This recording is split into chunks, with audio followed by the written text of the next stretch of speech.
সেলিম নামের একজন খালাসির কাছ থেকে প্রায় ৬ কি ৭ বছর আগে শুনেছিল। ঘটনার সময়কাল ১৯৮০-র দশকের শুরুর দিকে। আমির আলী নামে সেই সময় কুষ্টিয়া জেলার একটি রেল স্টেশনে চাকরি করতেন।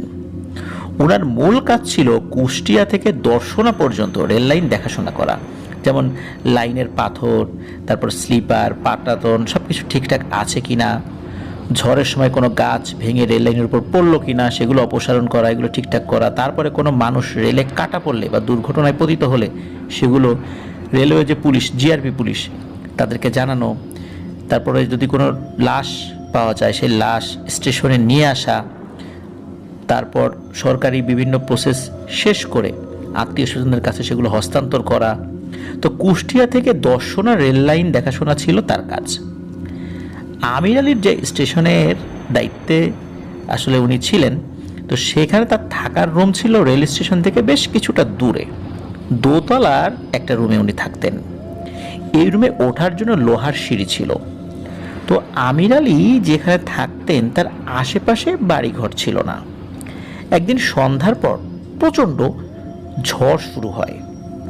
একটা সময় ঝড় থেমেও যায়, কিন্তু জোরে জোরে বৃষ্টি পড়তে থাকে। এই বৃষ্টি থামতে থামতে রাত প্রায় 1টা বেজে যায়।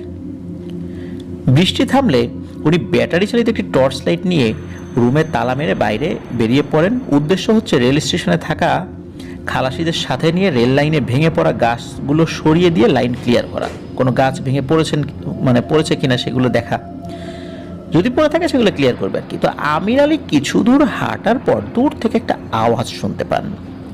মনে হচ্ছে কোনো একটা বিড়ালের বাচ্চা খুব করুণ সুরে কান্নাকাটি করছে এবং কান্নার আওয়াজটা খুব জোরে। অনেক সময় আমরা কিন্তু বিড়ালের আওয়াজ শুনি, মাঝে মাঝে সেটা মানুষের কান্নার মতো মনে হয়। আমির সাহেব কিছুটা সামনের দিকে এগিয়ে যান এবং দেখতে পান একটা বিড়াল রেল লাইনের উপর 2 টুকরো হয়ে পড়ে আছে। পাশেই বিড়ালের একটা বাচ্চা কান্না করছে, আর উনি এতক্ষণ বিড়ালের সেই কান্নার আওয়াজটাই শুনতে পাচ্ছিলেন। উনি বুঝতে পারেন যে বৃষ্টির মধ্যে যে ট্রেনটি গিয়েছে